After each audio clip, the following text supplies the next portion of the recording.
So firstly, thank you everyone for joining us for on this as a landscape for the domain. And SAS, I think most of the people know about it. And a keyword which we have been hearing a lot in 2021, especially because most of the unicorns and most of the firms which have came up around it are all relying on the particular domain and on the particular business model. So when I talk more on this SaaS, it's one of the amongst fastest growing segment in the IT industry. And working on this business model is becoming go-to for many of the organizations for a variety of reasons, including flexibility and affordability. Of course, with the pandemic, more remote work than ever has happened, and need for the SaaS will only be increasing, as many of the organizations have been saying and predicting. Be it SAP, be it Gartner, all have forecasted a very high number around it. So just to take an example, for example, Gartner has already forecasted end user spending on public cloud service to reach 396 billion in 2021, and this will grow with a percent of 21.7% to reach 482 billion in 2022. So this number give itself a very good insight, like how this particular domain will be trending and how this particular domain will be, if I to say that, taking out any other domain in the market. AIC Prestige have been doing a lot of work around some of the top trending hot topics. For example, in the drone, for example, in the SaaS, and recently this program SaaS Start was launched.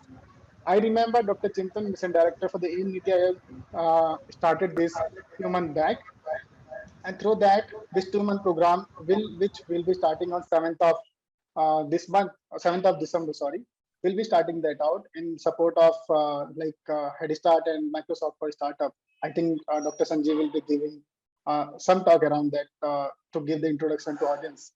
So today we have Hamad with us. Hamad is one of very good friend of mine as well. Just to introduce him to the all members who are here with us. So Hamad is the co-founder and CEO of Tajo Group, having experience working as a startup ecosystem builder and now as a startup builder as well.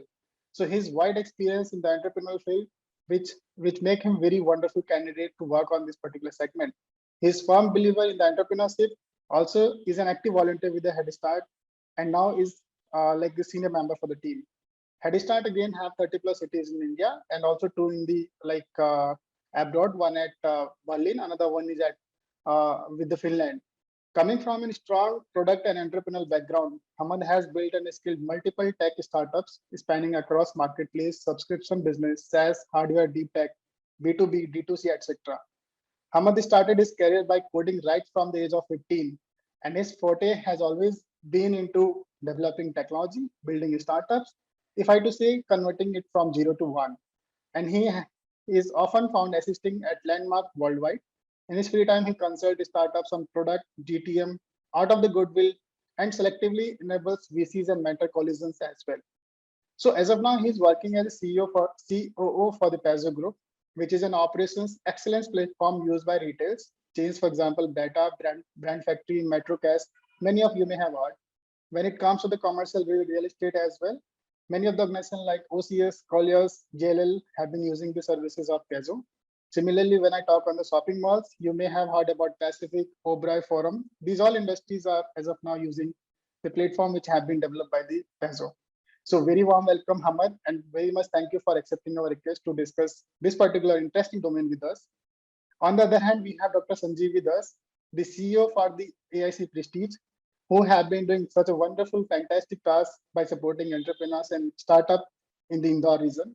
And I remember recently when I met him in the Bangalore for one of our talks, it was so super enriched experience for me as well. Very, very passionate, vibrant mentor, if I to say, for startup community.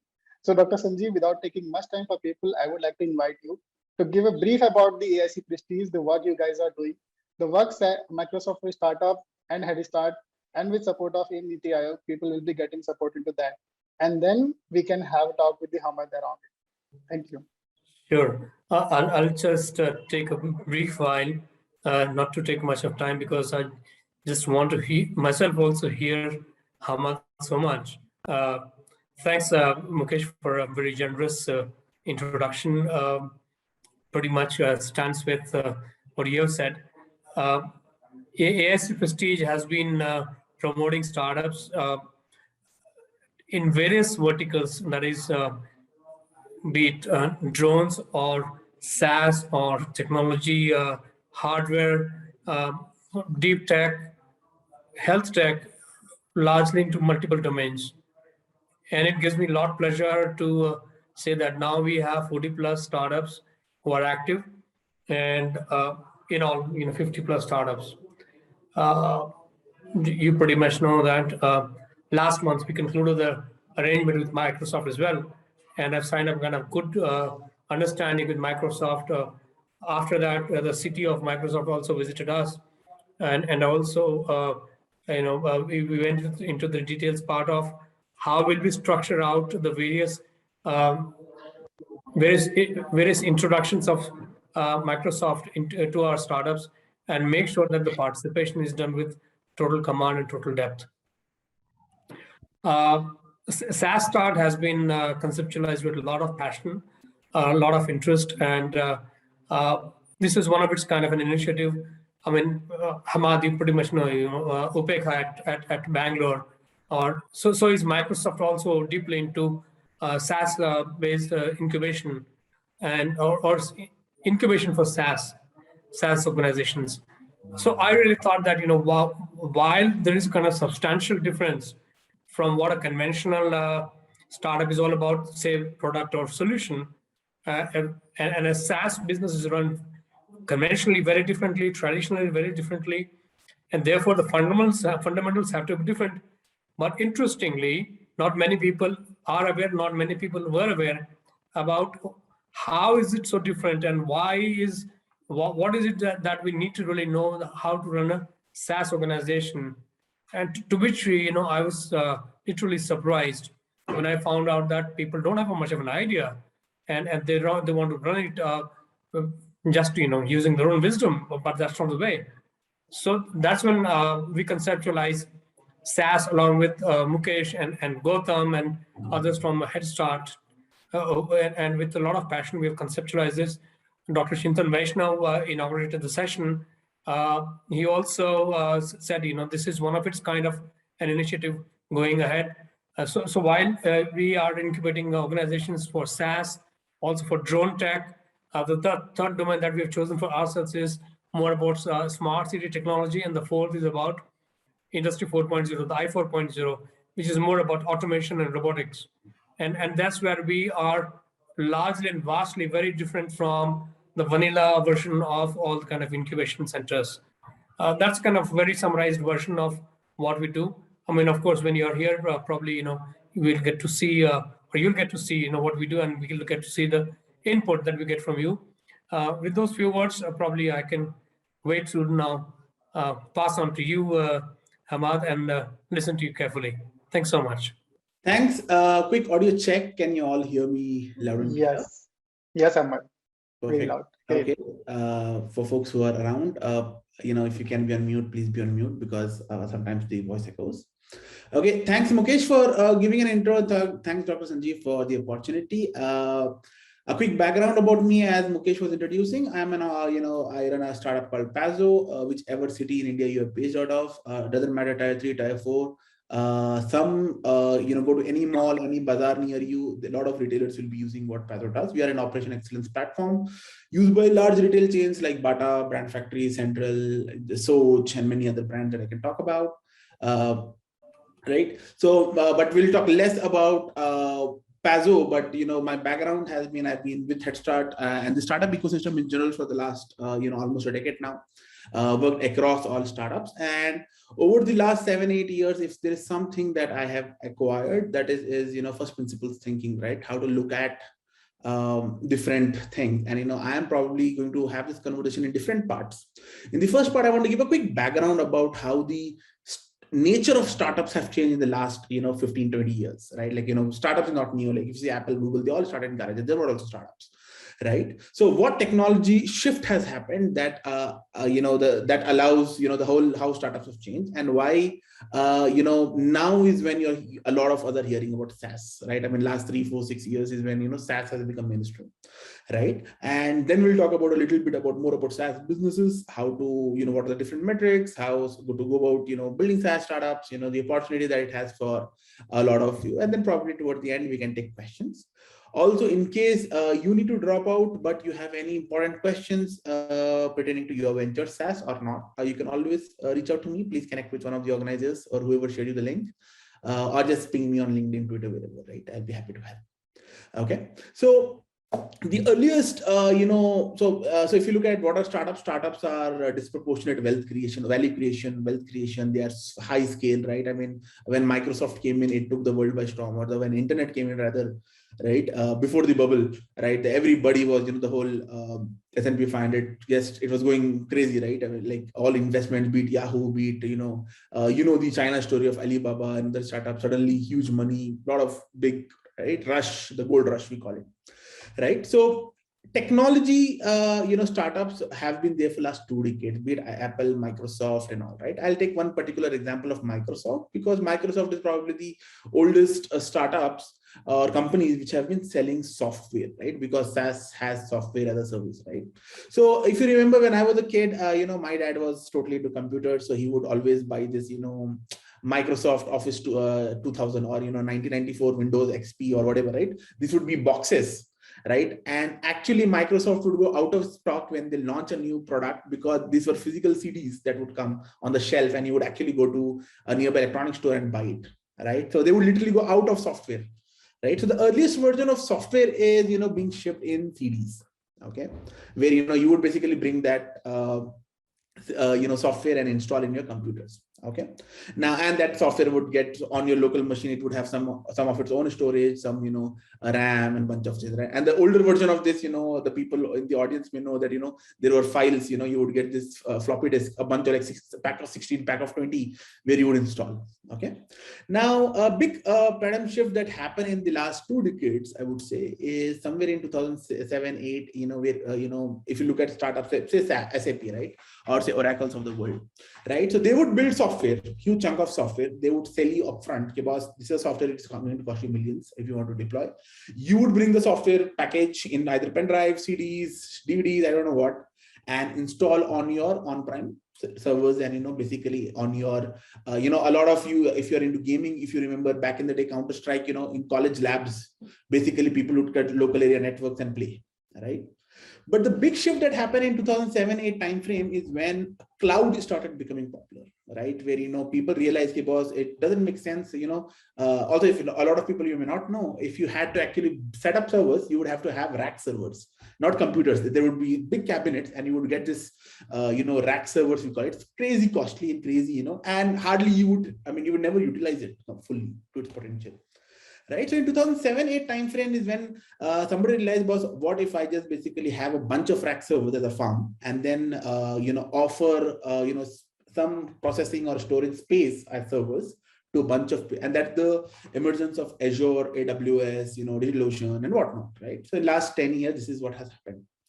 Right now, the opportunity that this has given to a lot of businesses is to, instead of selling CDs and all, boss, why do you want to pay upfront, right? I mean, imagine if you are buying, how do you shop, right? Suppose I'm buying a t-shirt. I go to a shop, I take it a trial, looks good, looks fine, then I buy it off, right? I pay say 400 rupees. But imagine, what if you come home and you realize, oh, ye pani mein dalne ke baad chota ho gaya, right? Or boss, this doesn't go well, or boss, I don't like the quality anymore, or my parents do not approve of this, right? So how would it be if we can go to a subscription economy where you don't have to buy things upfront, right? Typically, the earlier day, even today, like if you see SAP has now different, things, but back in the day, SAP implementation would be millions of dollars, right? There is some big software that is done. You have to buy it upfront. right? So now in somewhere in this decade is where subscription economy has started, and subscription economy has started not only in terms of, it is everywhere, right? Okay, like you don't need to buy a car, you can actually rent a car, or you can actually take an Uber. So that's the easy form of subscription. Or you don't need to buy a CD of a movie. I mean, you had, before Netflix, we would have actually this VCR or DVD, stores where you would go and rent movie libraries, right? So the idea is there. The idea is, because why do you have to buy it if you can just subscribe to it, right? So for when we talk about SaaS, people think SaaS is a business model. That's actually not true. SaaS is not a business model. Subscription, so the SaaS comes with a business model, which is actually a subscription business model. SaaS is something different, which will uncover what SaaS is.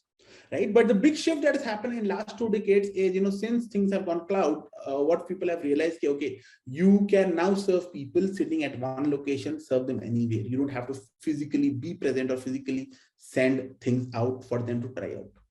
Right, so that is the one big technology shift that basically which propelled the whole SaaS movement. Right now, let's talk about a little about subscription businesses. Right, I mean, my question is, if you look at SaaS, right, if I take top 2-3 startup, like I'll take some big names in SaaS. Say Freshworks recently got through IPO, we will say it's a SaaS, or Zoho, India SaaS, right? Or say globally, we're talking about, say, HubSpot. Right, these are SaaS. Basically, what they're doing is they have some software, people are paying to use that software, and they become SaaS. Right now, my question to all of you here is: do you think PhonePe is SaaS? PhonePe fundamentally has tech, and what you're using is tech, right? Or say Netflix. What is Netflix? Okay, you may say Netflix has content. Okay, people are creating content, right? But PhonePe or Google Pay, you all guys, probably everybody here uses UPI, right? Is it SaaS? Right? So, what is SaaS if you really want to understand? Right, so we'll go there now. What is SaaS? Okay, so first is SaaS is the best thing, best kind of business you can do. Okay, now I'll talk in terms of bunny items, right? Simple, like P&L type mein, right? So for example, I'm selling jam, Kisan Jam. Okay, now suppose it's a D2C homegrown brand, Kisan Jam, or it's not known in, say, Aurangabad. Now, what would it take for me to serve a customer in Aurangabad with my jam? Okay, suppose Dr. Sanjeev is sitting in Aurangabad and a Kisan Jam is not present there. What would it take me as a Kisan Jam business to serve Dr. Sanjeev? Right now, that would mean, boss, whichever is the closest supermarket Dr. Sanjeev has, Kisan Jam should have some shelf space there. Right now, if there is shelf space, then that means there should be a nearby warehouse where auto replenishment is happening, because right. And then to make sure that Dr. Sanjeev knows about Kisan Jam, I have to do local marketing, right? To make sure that a Kisan Jam is getting business in Aurangabad, I will have to do 2 set of activities. One is acquisition set of activities, that I will have to do local ads, local business, promotional activities to get Dr. Sanjeev know about Kisan Jam. But I will have to spend huge, massive cost to serve, that is in terms of warehousing, supply chain, shelf spaces, damages, manpower, whatnot, to serve, right? So that's called, so understood. So there are 2 kinds of cost a business incurs, right? In order to fulfill, a sale, that is, one is cost of acquisition, second is cost of serving, right? Now, let's talk about Netflix for a moment, right? Or Netflix or Amazon Prime, right? You all probably, most of you watch movies online, right? So what does it cost Netflix to serve me content? Right. So the first thing that costs Netflix is probably, building content, right? So a lot of Netflix TV shows or series are sponsored by Netflix. Netflix is also literally the producer, right? Where Netflix says, okay, boss, okay, I'm going to spend $10 million in sponsoring this, say, Money Heist. I'll do the production and then I will serve. Right? Or say, let's talk about a PhonePe or Paytm, right? Every shop that you go near you, there you see this Paytm QR code. That means there is somebody who is making sure that these vendors are in a position to accept payments that the consumers will make. So still there is a cost to serve, though these are digital businesses, right? Still there is a huge cost to serve. So talk about any marketplace like Flipkart, right? So though fundamentally tech is playing a big role, but still cost to serve is massive. Still Flipkart has their own feet on street, their own, making sure that there are a lot of, they're onboarding vendors to marketplaces, right? So any tech startup that you see out there, right, will have a cost to serve to it, okay? In a SaaS business, the cost to serve is almost negligible. The only cost to serve is the server cost, which all other startups value have crazy, right? So if suppose Pazzo has to serve 100,000 new users on the platform, the only thing that will actually hit me hard is server cost. I will just basically have to spend server resources to serve. Cost to acquire is something will come different because anyway, even I will do marketing. But the fundamental thing about SaaS, what makes a business SaaS, is the characteristic that the cost to serve is zero or is negligible. Okay, the only cost to serve is additional server resources. You're not going to be building new software code. You're not going to be, setting up systems or computers or, hardware units at your customer. You're going to do nothing. People will consume what you build, just like that. Okay, so the first characteristic that we talk about is SaaS businesses are highest gross margin businesses ever, right? There is literally no cost to serve a customer. Now, what that means by extension is also that SaaS businesses, you can actually build locally and sell globally. You can be, so if you look at Appointee, Nimesh Appointee, I'm sure a lot of you people take inspiration because it is closer to where AIC Prestige is. Crazy big, Appointee has the most wankiest SaaS office in that part of the country, right? And literally they are sitting and chilling and building it and selling to the world.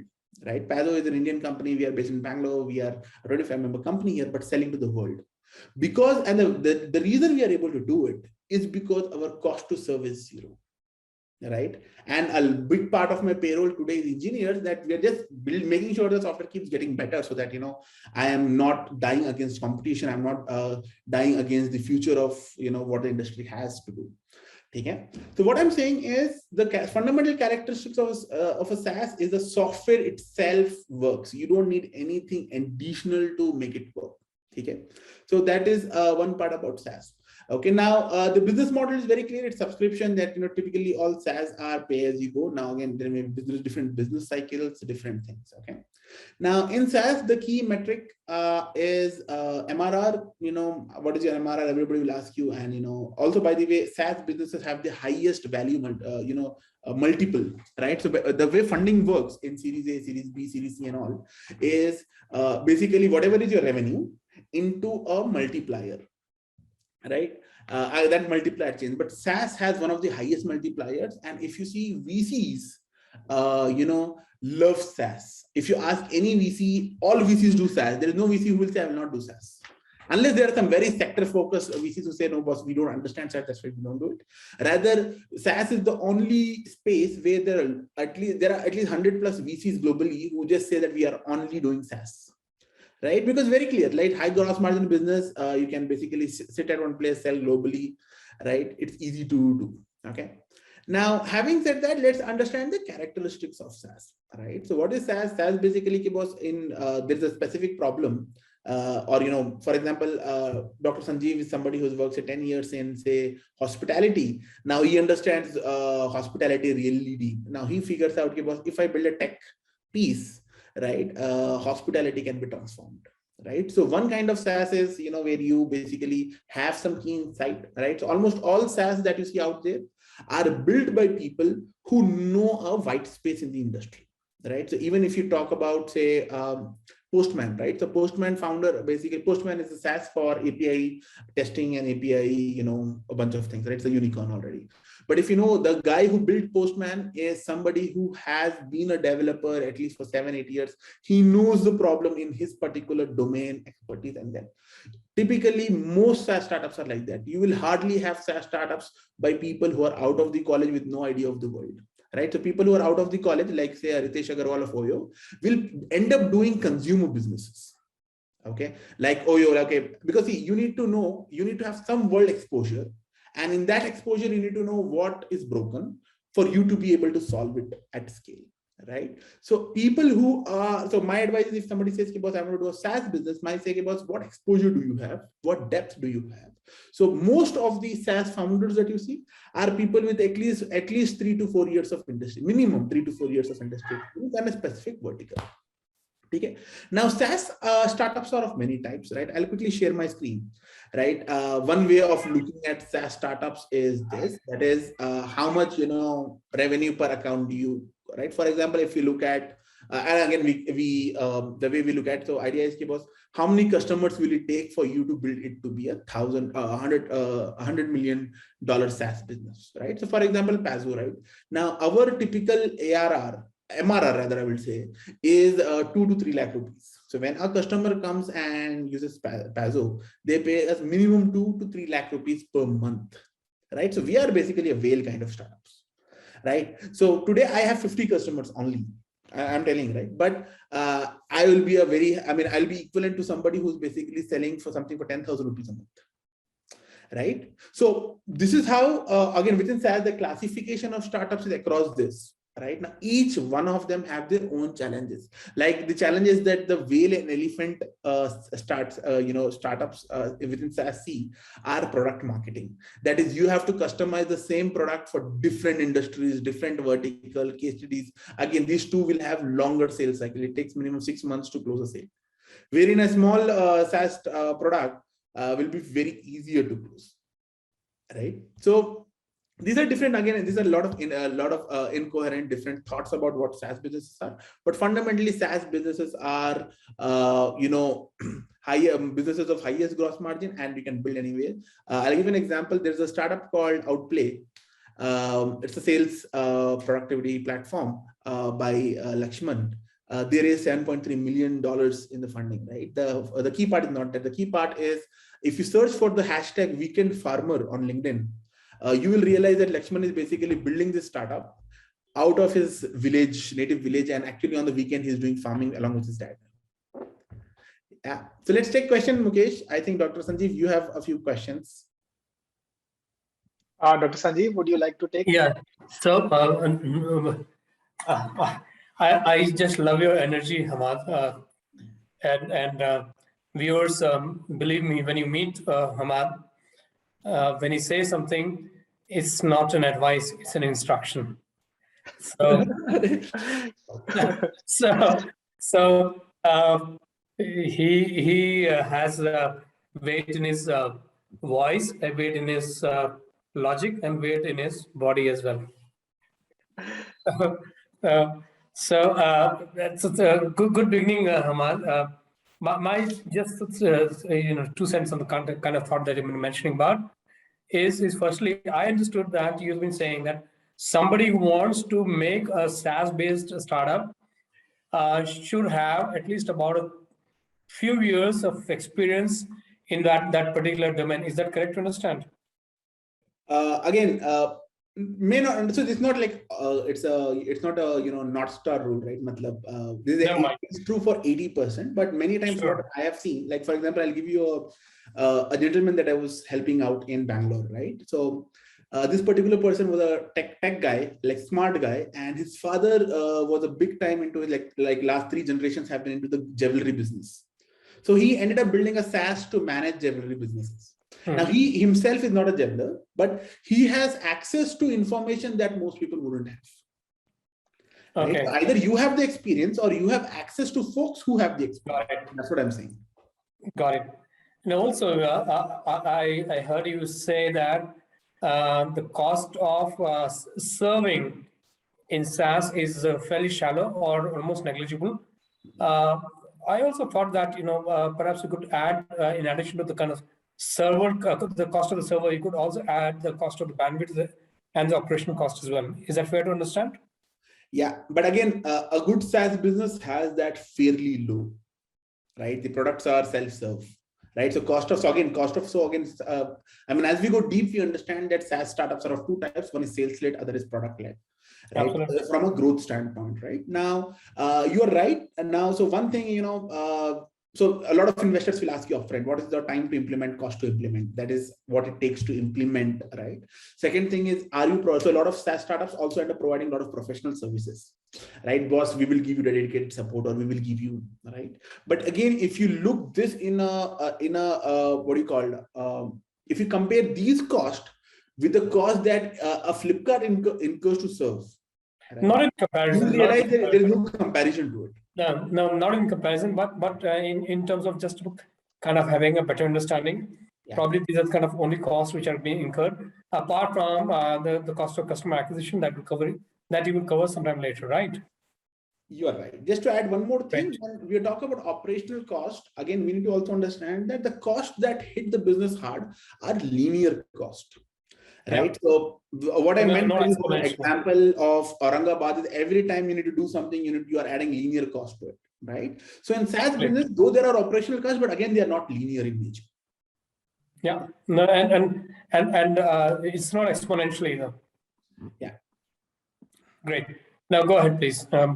Any other questions? I'm happy to take more questions if anybody else has any other questions. I have a same question. आपने बोला है कि cost of serving बहुत कम रहती है, almost zero रहती है. Yeah. But the thing is that there is cost of implementation and there is a cost of deployment. And when you are serving to the customer, he demands demo, and might be हमें बहुत कुछ उन्हें setup करके देना पड़ता है.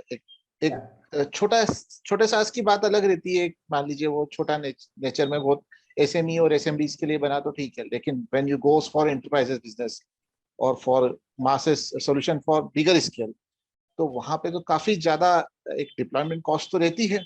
और फिर अपन ऐसा नहीं बोल सकते कि इम्प्लीमेंटेशन और डिप्लॉयमेंट के लिए हमें स्किल्ड लेबर भी चाहिए, स्किल्ड स्टाफ भी चाहिए. तो एक तरह की उनकी कॉस्ट भी ज्यादा रहती है. हाईली टैलेंटेड इंजीनियर्स चाहिए रहते हैं उसके लिए, जो कि रिमोट पे वर्क कर सकें.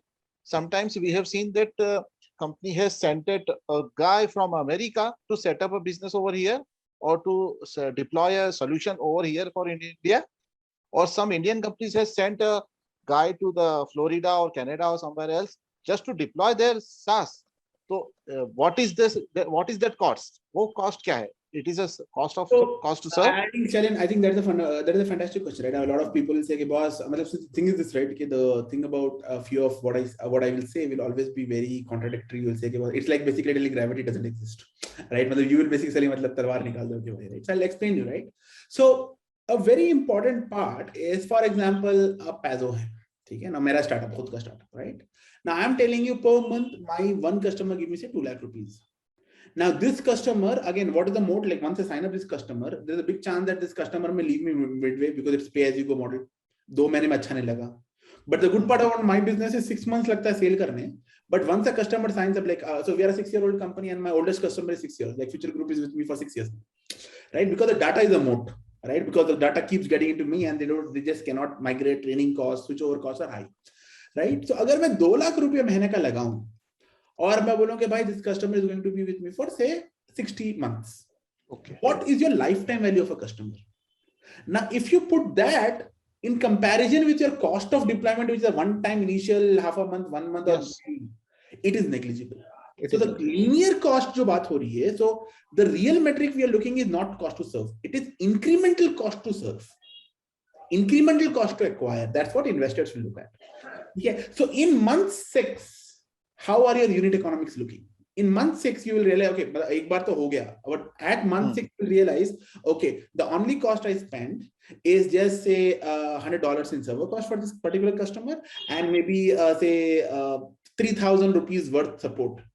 But one agent ka 2 घंटे का काम है, मतलब whatever you put, right? Yes. So the incremental cost to serve per month or per hour of your product usage, or per million APIs calls of your product will be negligible, is what I meant.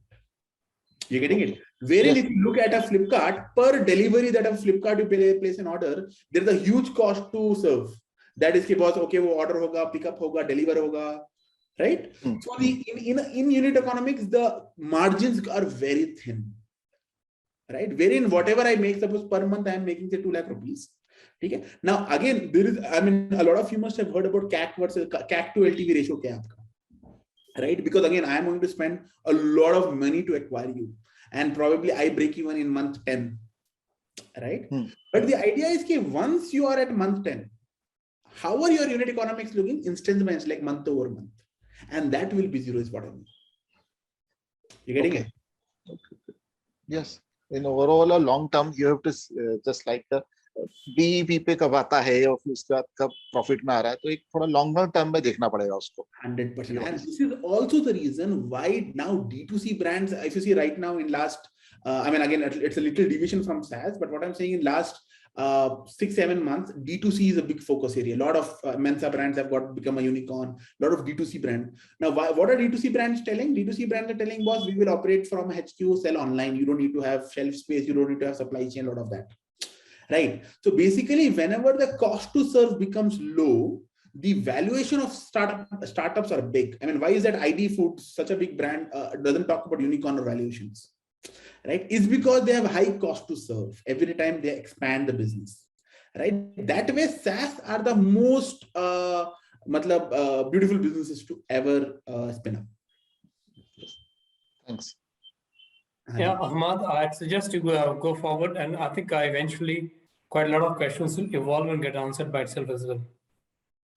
Perfect. So now we'll talk about a little challenges of SaaS. I think, again, there are different kinds of SaaS. Each SaaS has its own set of challenges. So if you're building a SaaS where the subscription cost is, say, $1 per month, now you will have a different set of challenges and different set of benefits. And then there are a few startups where, where SaaS, where, the subscription cost is $1,000 a month, right? So they will have different sales cycles, different cost of implementation. They will have different challenges. But the good part is this is probably one of the only fair metric, right? What is your cost of, a subscription per month is a fair metric to bundle SaaS, right? So if you are somebody whose subscription cost per month is, say, not per user, it's like per account, right? Is, say, $1,000. Then you can almost always go to any other segment, any other industry and take guidance, right? See, SaaS is, again, it's a blanket term for all possible software as a service businesses. So you just cannot, one advice that I give to a lot of people is don't take random advices, because everybody has advices to give, right? So if you don't know what advice to take, right, you'll just screw up. Right, so a startup. Let's talk about product marketing. Right, product marketing का definition ये होता है. Product marketing has got nothing to do with marketing, by the way. Right, मतलब it's not something to do with performance marketing or sales something. Product marketing is basically taking your business, contextualizing it to an industry. Okay, boss. Imagine Excel sheet for CAs. Now Excel sheet is a SaaS. Right, now CAs can use it. School principals can use it to design timetable, and anybody can use it. Even I use SaaS for 100 things. Project manager is a project, right? So Excel sheet is a SaaS. But product marketing is a very important part of a SaaS, wherein you say, okay, boss, these are the 100 use cases you can do if you are a CA who wants to use Excel sheet. If you are a teacher who wants to use Excel sheet. If you are a project manager, what you can do with Excel sheets, right? Now, product marketing is a big part, but again, product marketing is a big part of SaaS. If your startup has the per month subscription is a high end, right? Because you are trying to become industry leader. But if you are, it's a thing, say $1 SaaS, then you typically will not have to invest on product marketing. You will have to invest more on acquisition side of things, where the product marketing definition will change, and the product marketers are also given the performance marketing campaigns and everything to do on their own. Right? So different SaaS has different challenges. Now, my suggestion is, if you guys are really interested to build SaaS, if you are looking to pursue opportunities, if you're dabbling with ideas, SaaS is the easiest to spin up. Right, the cost of even building a startup is lowest in SaaS and probably highest in deep tech or hardware startups. Right, SaaS mein, like two guys sit in on the weekend and build up something. Right, literally one of my friends recently there is funding called O/. Right, beautiful product, nothing, just it basically you have hundreds of files to access. You click O and you click / on your keyboard, automatically it's an easy way to access a file. There is, I think, what, $2 million from Sequoia. Right, literally it's like a weekend project. Right, so if you guys are somebody who are on the edge of exploring entrepreneurship, have some ideas, dabbling around, SaaS is the easiest to build, easiest to scale, and also easiest to fail, in the sense that you can always do. A lot of SaaS entrepreneurs are doing multiple ventures on the side. You build something, just keep it out there, it gets sold. Okay, now the last thing also is easiest to exit. Right, so there are a lot of platforms like MicroAcquire and others, where literally you can actually sell your startup just with a click. right? People. And SaaS is also the only segment where investors are now introducing optionality, right? So investors, the way VC investment works is VCs promise guaranteed IRR of X percentage to their LPs, and they force you to either raise the next round or give an exit.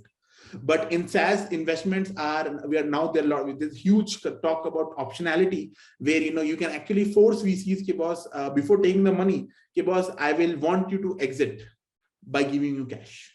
I mean, you can actually put, like, VCs are okay and more than comfortable right now. Ke boss, if you give me so much returns, I'm happy to exit, or I'm forced to exit. Right? So SaaS is the only one which is actually breaking all possible norms of how the industry works, right? On all fronts, including hiring, remote work. SaaS is the thing, right? I mean, if you look at the companies who are hiring remote maximum are SaaS companies, because again, you can just sit and build it up. Yeah. Any other questions for me? Because it's very generic. I mean, we can talk more about a specific topic at length if you want, but any other questions, I'll be happy to take. Yeah, do we have anyone? I think probably on behalf of some of the other ones, I can ask you another question, Hamad. Yeah, please, sir. So we have one more. Hamad, yeah, Dr. Sanjeev, sorry, please go ahead. Anyone else? Please go ahead. Yeah. And so I was just keen to really ask you, Hamad, that we conceptualize, or we see that people conceptualize SaaS without really much understanding of what the cost of customer acquisition is going to be, and get into a spiral.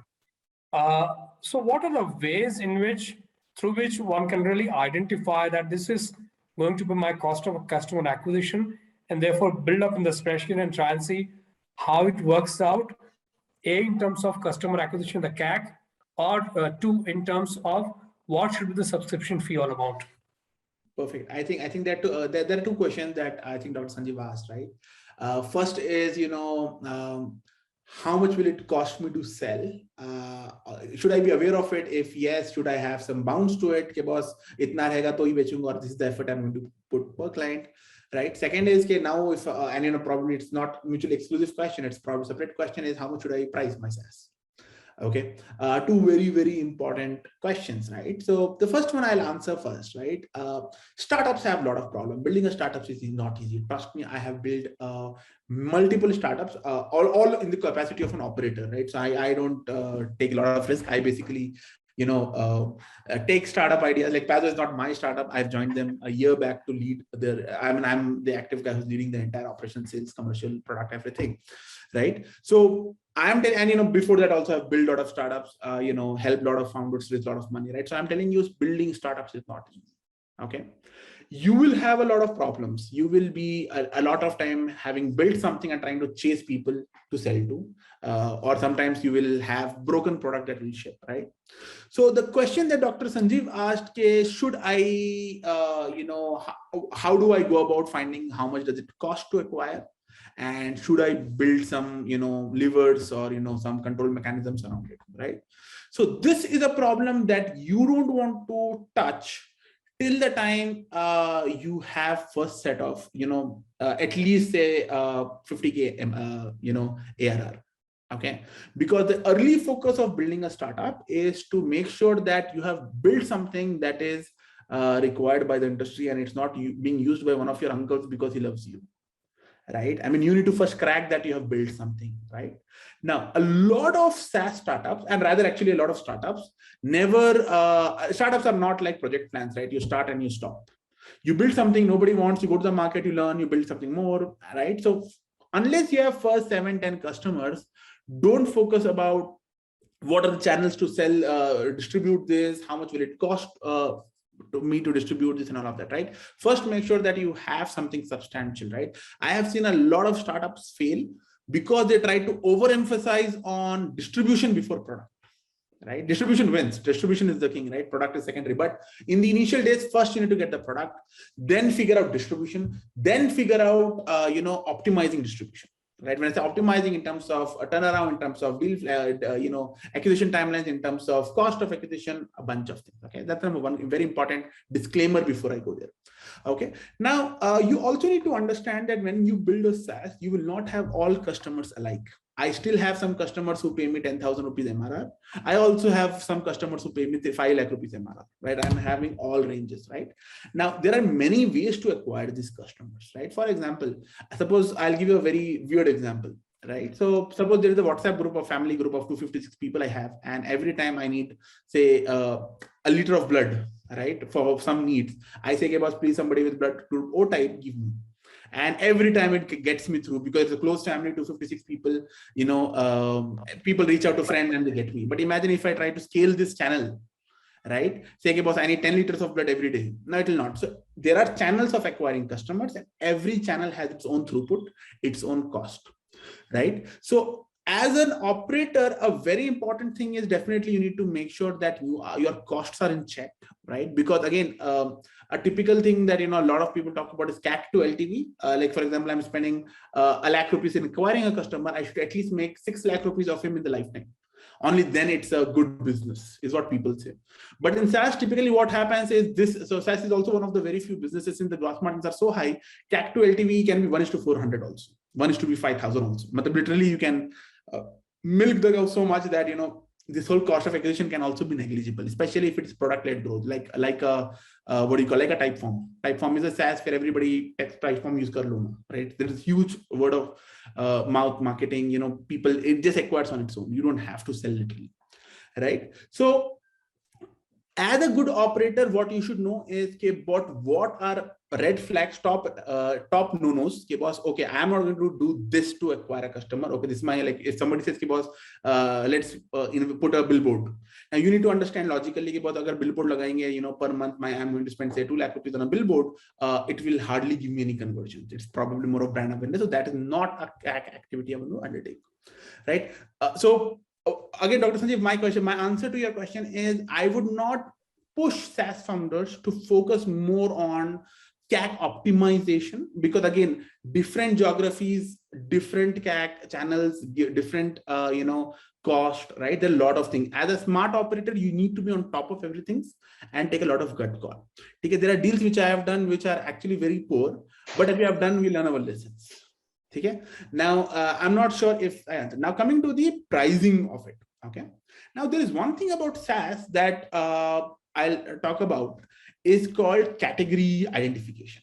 Okay. So when you start a business, right, you're solving a problem. Very soon you will realize that there are 10 people in the world who are trying to solve the same problem, right? So Pazzo is a startup, but I have at least 50, 100 competitors, right?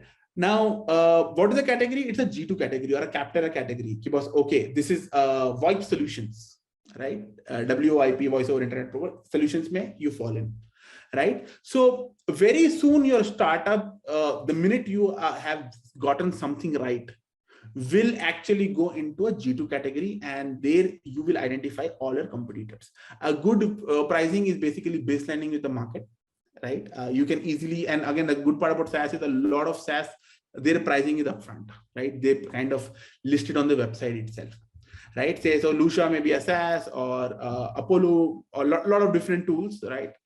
You can find pricing. So good pricing strategy is baselining, but many a times don't, always experiment, right? A lot of customers, just from last 2 years, we have jumped our pricing at least 3x of Pazzo, right? And you also need to kind of get some cues, what is the walkaway pricing, right?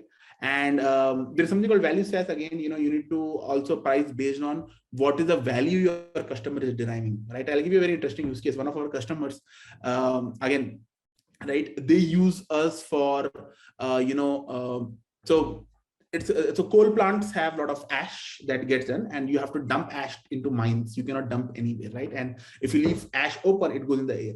Now they use us because their truck drivers basically give proof of execution that the ash was picked and it was dumped into a particular mine. But many of these vendor drivers, truck drivers, basically sometimes end up disposing this ash in the open, right? Now, one ash, the fine that government gives is in tens of lakhs, right, to the vendor. So now that is what they're using me for. right? So I can price according to what value they derive, and for them it's like insurance, right? So again, how insurance premiums are defined, right? So there is no fixed way of defining pricing, but there are different types of pricing, right? Now, I think there is a question about what are some ways to lock in customers for long term. I think this is one of my favorite questions, because SaaS startups are also subject to churn. Churn is basically when people will stop using you. Okay? So there are different ways of lock-in. The easiest lock-in in SaaS is called data lock-in, right? That is, there is so much of data that is being generated and being stored at your end, where people are obliged to stick around with you. Okay? So that is called data logging, right? So imagine if you are using Freshdesk to do your ticketing. Now, lot of ticketing is there. Or imagine if you are using Gmail as your client, lot of emails are there, right? So suppose I'm using G Suite, right? So hamad@gopazzo.com basically has a G Suite email ID. Now I have so much of sales information, so much of hundreds of emails coming in every day, right? So 3 years down the line, even if G Suite doubles its pricing, I'm still going to stick around, because for me that data is very important. I'm not going to move to Microsoft Outlook or whatever is the enterprise, right? So that is a data login. Right now, things to be careful about is a lot of your competitors, if you're building primary lock-in, will build migration tool. That is, today suppose you are on Zendesk, Freshdesk has ways to basically help Zendesk users to move to Freshdesk, right? So people build that. Data login is one. Number two is training costs, right? So if you are a SaaS solution, especially the large kind, where your SaaS is deployed around hundreds of users, then training becomes a big deal, because you will have to retrain. Like for example, a good example is Jira, right? So Jira does both data login as well as training login, right? So once you are habituated of using Jira, or another example is Tally. If you look at Tally, right? So a lot of CAs use Tally, not because Tally has a lot of features, but because they have been using Tally. They know all keyboard shortcuts, or say Photoshop, right? So you are a Photoshop expert. So though Figma may come, but you will still stick to Photoshop, because by practice or by training costs are high. Right, that's another way of lock-in. There are many other ways of lock-in. A few people do lock-ins by building integrations, right? That is, boss, the whole system. Basically, typically SaaS doesn't work on its own. So I am a SaaS, but I've also integrated. I have created integrations with a bunch of systems. Now this whole machinery is working. So if you swap one part, you will have to basically rebuild a lot of integrations, right? You mean third-party integrations? Yes, third-party integration. So something happens here, it should go there, and in the Power BI, it should show graphs, bunch of things. So if you have to replace one component, basically the entire machinery needs overhauling, right? So that's another way of creating login, right? The best way of anyway login is making great customer experience, great customer service whenever people have problems, right? Okay. So there are again different ways of doing login, right? Again, these different ways of login are different to different ticket size, right? Like for example, if you are building a SaaS, which is $1 SaaS, or say $10 SaaS per month kind of SaaS, then your lock-in primarily is on great customer experience and superior product, right? Like your best, right? Because it's individual. So, at any given time, you will have significant churn and you will have, bunch of problems, right? But lock-in is easier in the larger SaaS, because people just it's very difficult, right? But on the same side, acquiring large customers is very difficult compared to acquiring easy customers, right? So easy lock-in, hard acquisition, hard lock-in, easy acquisition, right? You can say. I think another question by Chanel is, what is a good percentage of free versus paying customers? If you ask me, I'm a Dhanda guy, I will say 100% of the customers should be paying customers. Why on earth will I have free customers? But having said that, so again, different startups, SaaS startups are priced differently. A lot, like if you look at Trello, now Trello is a fantastic example of how Atlassian gets free customers to paid customers. So people get into Trello, they understand productivity, right? Trello is very unstructured. You can do things on the fly, very easy to use, right? So in a small company, in a big company, a small team will start using Trello, but very soon you will see in down the year, 1 year in the line, the whole company is now using Confluence, Jira, hundreds of Atlassian products, right? So Trello is a good way, right? So again, you need to a lot of SaaS products also have different products for different segments. It's not that they're free users get everything, right? So any free offering that you have is basically a hook to get people into a paid offering, right? For example, Calendly has a free plan. The reason it's so awesome is if Dr. Sanjeev, starts using Calendly on his free account, soon he will realize about this is so powerful that I would want to go to enterprise plan because it has 100 more things. Right, same with Trello. So there is a free plan, then very soon, when the minute you get deeply vested in, it's a very easy, right? So it's very easy to move a happy free user to a paid user. Then like with Slack as well. 100%, right? So it's very hard to move a non-paying user, a stranger to a paid plan, then a happy user to this, right? So typically free plans are a stepping stone to paid plans. They have a strong hook. And also it gives a great it's also great branding, marketing opportunity, right? But again, for the small, like say Trellos of the world, where SaaS costs are less than $10 per month kind of pricing, their freemium is a great way to acquire customers. The large accounts where even the deployments take time and all, freemium is a big no. So we don't do any free deployments at all, right? Rather, we also have a one-time deployment cost. Literally, we charge upfront because whatever we spend, we actually charge upfront on one-time deployment cost, right? So we don't. That's how we make sure that we don't incur huge costs on our end when we deploy, right? So there is no good percentage. Again, see, what I'm saying is if anybody is telling you this is the Bible of how to build a SaaS, then they're lying. There is no Bible of SaaS. As an operator, you have to be smart. You have to think on your feet and talk to a lot of people all the time. One thing that works, especially in SaaS and rather in general startups, is having a lot of well-wishers, right? People who genuinely, truly care about you, right? So every time you take a decision, you basically round trip, and remember this, almost 95% of decisions are reversible. You can say I'm not giving free plan, then at later point you can, I'm giving free plan, then you again say I'm not giving free plan, right? Nobody's going to put a gun to your head, right? So almost all decisions are reversible. Extremely high experimentation, no Bible of what is a good percentage, bad percentage, right? Have decent understanding of how business works. You earn X, so you should spend X minus Y. Literally, that's how business works. Right? And everything around it can be sorted. Sure, there are best practices, but again, even best practices can be innovated. To give you an idea, just 2 months back, I basically got rid of my CRM. Right? At Pazzo, we are such a big company. I don't use any HubSpot, any Freshworks, whatever, no CRMs. I have reinvented how we do sales, right?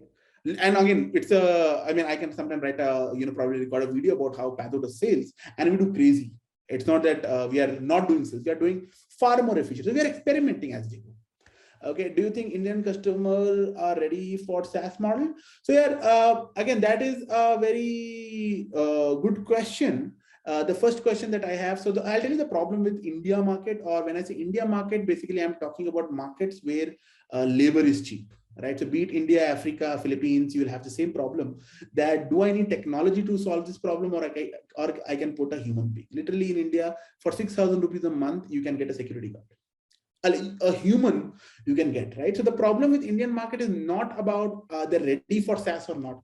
Is technology bringing in a huge gross margin difference in their businesses? That is the real question. So in US, you have a minimum per hour rate of $12. So for them, SaaS is easy, right? So people think US are awesome, Indians are not. No, it's not that. It's actually pure maths. If you are offering a solution, a SaaS solution, which costs say $5 per user per month, and the guy has 10 users, like that is $50, right? He will do a quick multiplication. $50 into 73, this is what I'm going to pay. Can I just put instead of that, I put an admin guy for 10,000 rupees, some guy who is basically doing manually sorting, right? And that guy will also double up as the guy who makes chai in the kitchen, right? So the idea is that your value proposition, right? So you should be basically creating a glass full of revenue and asking for a drop, right? If you are doing that, big money. Again, I'll tell you something about us. Pazzo, 85% of our revenue is India SaaS, right? 85% of my revenue. All big Indian brands are my clients. I'm selling SaaS in India,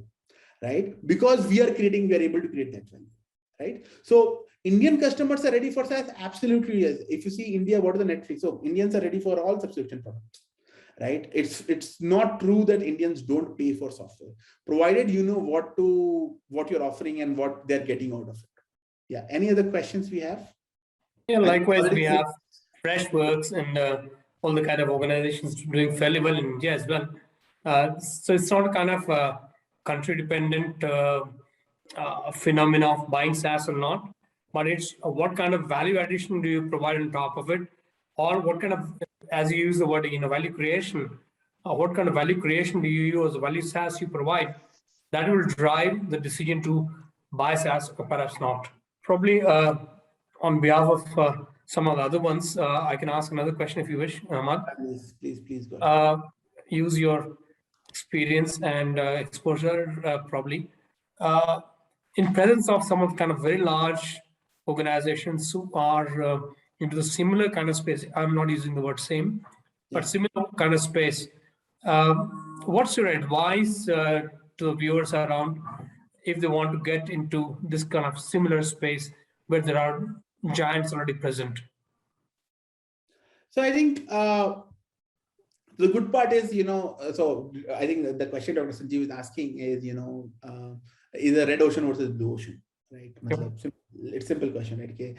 Should I build, if I have two ideas, one is space tech that nobody has cracked, should I focus on that, or should I do a delivery business where, a lot of competitors are there, right?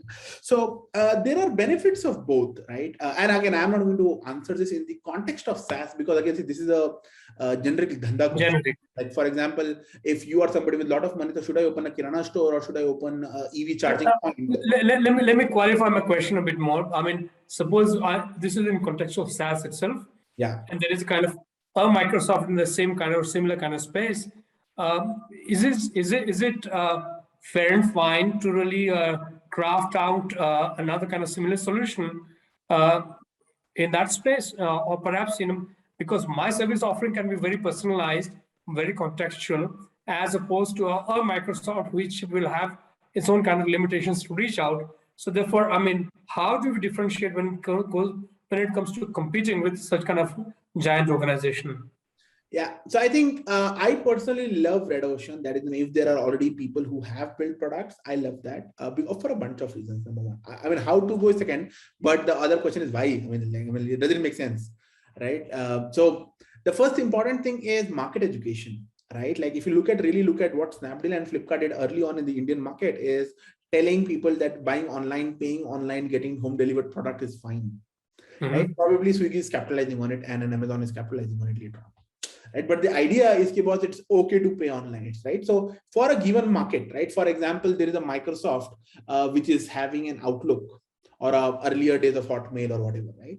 Okay, there is an email client that Microsoft has, and probably Gmail. I think Gmail came a decade later, literally a decade later. Right. So the good part is, if you build in a space where there is already competition, two things happen. Number one is market is already educated. Second thing is you can baseline the product, right? Baselining is very important. Like, imagine if you would launch your own chatbot or a chat app, right? WhatsApp competitor. Boss, people are already expecting single tick, double tick, blue. People are expecting image options. People are expecting, stickers, emojis. You already know what the expectations are, right? So people say launch fast. Launch fast is a good strategy in a blue ocean where you don't know, so you build, you learn. But if you are clear, okay, boss, I'm launching a competitor, then it has to be at par or better. It cannot be the shitty version of it, right? Unless you're going to give it for free, where people say, okay, I'll use it, right?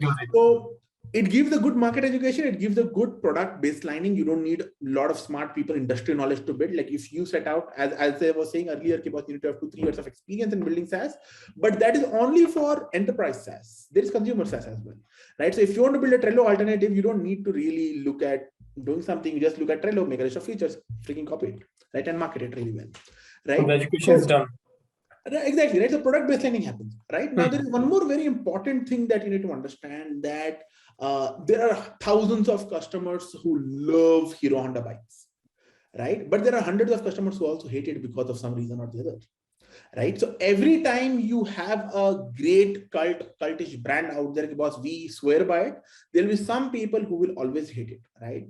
Not all, I mean, all of you have maids in your home, and all of you are unhappy with her or him for some reason, some instance that happened, right? So you will always have unhappy customers for a given product, right? Which you can attract. Right, the market is huge, the pie is huge, there can be multiple players, and people come to us for what? I mean, as at Pado, people come to us for weird reasons, right? I mean, a lot of what Pado can do, there are a lot of other people who do, but they say, no, boss, we have this particular thing which we like in you, right? Literally, people say, boss, oh no, yours is a made in India product, we want to use that. I'm like, I like it. right? People will come to you for whatever reasons, right? So building a red ocean product is amazing because you know what to build. You are competing, you're always innovating, market is already educated, market is created. Like for example, today a tourism or travel industry, airline industry is a $1 trillion industry, airplanes, airports, travel, all of it, right? So just launching another airlines is, you basically adding to it. Okay, but imagine if space travel is not yet established, right? So the opportunity in a blue ocean is category creation where you can own 80% of the market, right? But also it's a huge risk because what if because it's in the sky, you are shooting something in the sky. Yeah, it can be cannibalized very So easily. personally, I like red ocean versus blue ocean because it is far more predictable, far more easy for me. Yeah. Great. Over to you, Mukesh. So I think we are on right time as well. We started at 5:05, and session have been really very vibrant. That's what I can say. And the way Hamad, you have taken it, really fantastic. And I think Sanjeev has rightly said, there's a lot of weight on the content you say, and a lot of kind of thing, not just advice. And that's what I think which comes from the experience, right? You have been doing all these things since quite a long time. And the way like when I was reading your profile on LinkedIn as well, even I was not aware that you have been into coding domain for years when you were at the age of 15. Yeah. So of course, this all comes from the learning, and this is the real advice which I think would definitely be very helpful for the startup community as well. Indore, I think if I talk on the Indore side, again, Indore have more than 3,500 startup listed on the Startup India, and more than 11,000 people are already registered over there, right? So out of that, these 3,500 are recognized by the Startup India, so which hold huge potential for incubators. Again, there are more than 30 or 34 incubators in the state as well. So these are the fantastic numbers which really build a momentum for the startup community, right? And the way 2021 has came up, we have seen more than 35 plus unicorns in the domain. And recently, I think day before yesterday itself, PM Modi was saying this is the year for the startup again. And Hadistart have been saying this for quite a long time. Time for startup is now, right? So I think we are in a very right time. We are in a very right domain as well. And when I see on the SaaS again, few of the example, like for example, Freshdesk or for example, Paytm, the IPOs which are happening recently shows trust of the people in that community. So really fantastic one, Hamad, for giving your wonderful time as well as the words which you have and the insightful views you have said as well. Dr. Sanjeev, very much thank you. I'll again give this to you. I think you have again to say something. Yes. Just to kind of signing off time, I'd like to invest my time into trying to make sure that some of the kind of great startups come out from the region. And for that, we have come out with this concept of a SaaS start.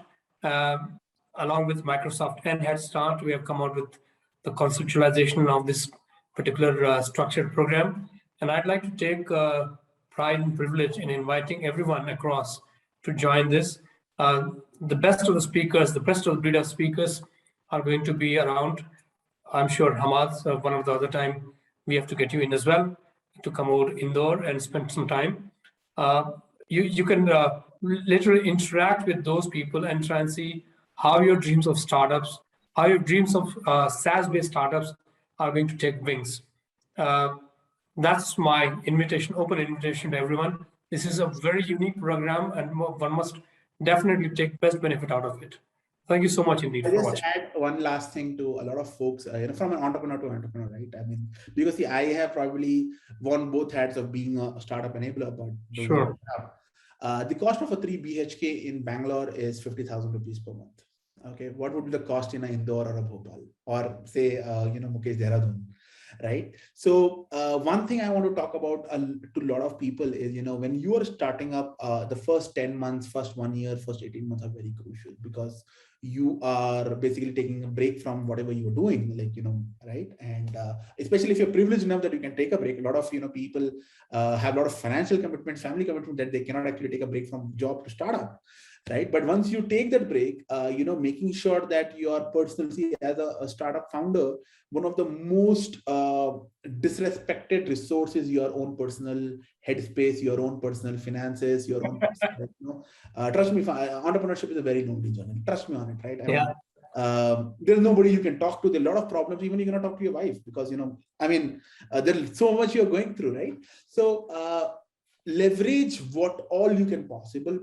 Programs like AIC Prestige, the advantage is this, right? It's not about what it has to offer in terms of speakers. Okay. See, thing is, a lot of this journey is going to be sure AIC Prestige can be an incubator or accelerator. But a lot of this will be, again, self-learning from YouTube, talking to a lot of people, doing cold calling, cold selling on LinkedIn. You will do anyway your way, right? You know, they may be giving you 10%, 20%. You will do 80% on your own anyway, right? But more than that, the cost of doing a startup, right, in terms of economic cost, like, you know, the cash cost and the time cost is far cheaper in the smaller towns. I really love people, if you are building out, go to smaller towns and build, because then you don't have this whole headache of, you know, making sure that your payroll. Other important thing that I have personally realized in long term, if you see the success for appointee Nimesh, is also because there is a lot of talent belonging to these small cities who have migrated to big cities in pursuit of jobs, who would be happy to come to you at the same pay or lesser pay back to their hometowns. Right. So if you go to big cities, you're competing with a Microsoft or a Flipkart or biggest funded cred of the world for talent fight. You cannot win that. Right. I mean, they will just give 2x, 3x, 4x salaries, and the only thing you can sell is your bed. But when you go to smaller towns, I personally feel there is a lot on the table that you can offer. I know at least 25, 30 big startups or, you know, startups which are going to be pretty sure big from smaller cities in India, right? Take this opportunity. And also the last part, right? A lot of organizations in these smaller cities are looking to champion you guys. Right. I mean, back in the day, Bangalore had a lot of championing, but today the government and a lot of other organizations are not championing because startups are just dime-a-dozen. But a Madhya Pradesh, if you are a startup which is really doing good, a Madhya Pradesh government will take you at a lot of places. Similarly, if you look at a Kochi government, they do a lot of startup activity, they do a lot of investment, a lot of grants, a lot of this.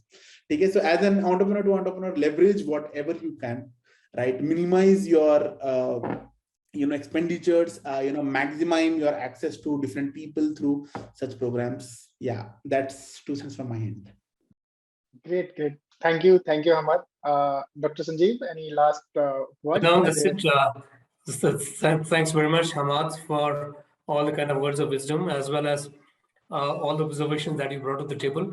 We'll continue to do this in a few more sessions before we launch SaaStart finally somewhere around the 10th of December. But we'd like to have you sometime come once again on the session and try and put more light into some of the aspects of SaaS, success of SaaS. Thank you so much. I appreciate it today. Thank you, everyone. Thank you so much.